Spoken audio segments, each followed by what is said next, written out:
اینجا قدمگاه بزرگترین پستاندار زمین، هیولای بلوچستان است.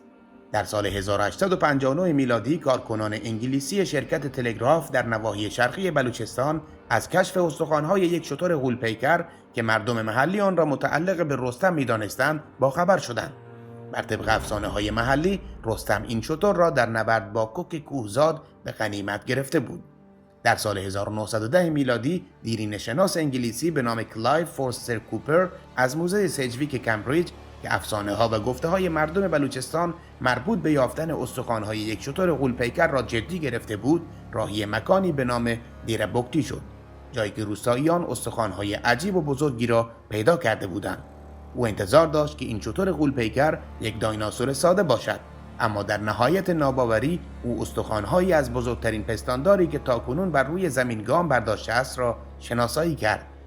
کوپر نام این جانور غول‌آسا را بلوچتریوم یا هیولای بلوچستان نامید.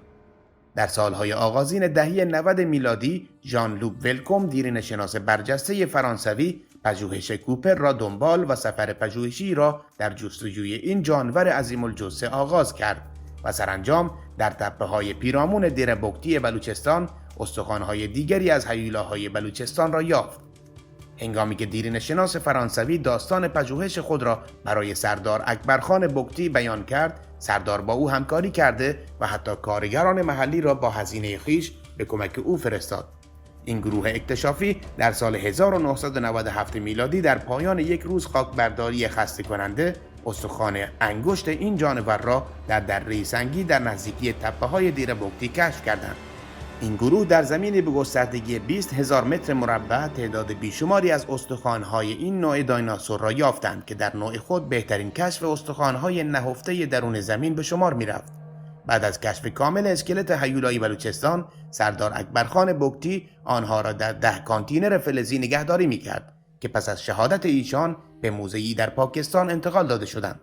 در سال 2003 میلادی دانشمندان فرانسوی تمام استخوان‌های کوچک و بزرگ را به دقت آزمایش کرده و سرانجام همه را در محل مخصوص خود نهادند تا اینکه اسکلت هیولای بلوچستان ساخته شد.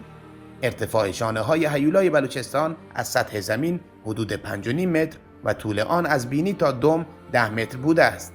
وزن این جانور حدود 20 تن کمابیش هم وزن یک دایناسور سروپود تخمین زده می شود. گردن بلند و تنومندش در کنار پاهایی چون ستون استوار به او امکان چریدن در شاخه‌های بالای درختان تا ارتفاع 8 متری را می‌داده است. این جانور نوعی کرگدن بدون شاخ بوده و روزانه دست کم 2 تن گیاه می‌خورده است و 20 تا 30 میلیون سال قبل در مرغزارهای بلوچستان سرسبز می‌زیسته است. این جانور شگفت‌انگیز حدود 10 میلیون سال پیش به دلیل تغییرات بنیادین آب و هوا منقرض شده است.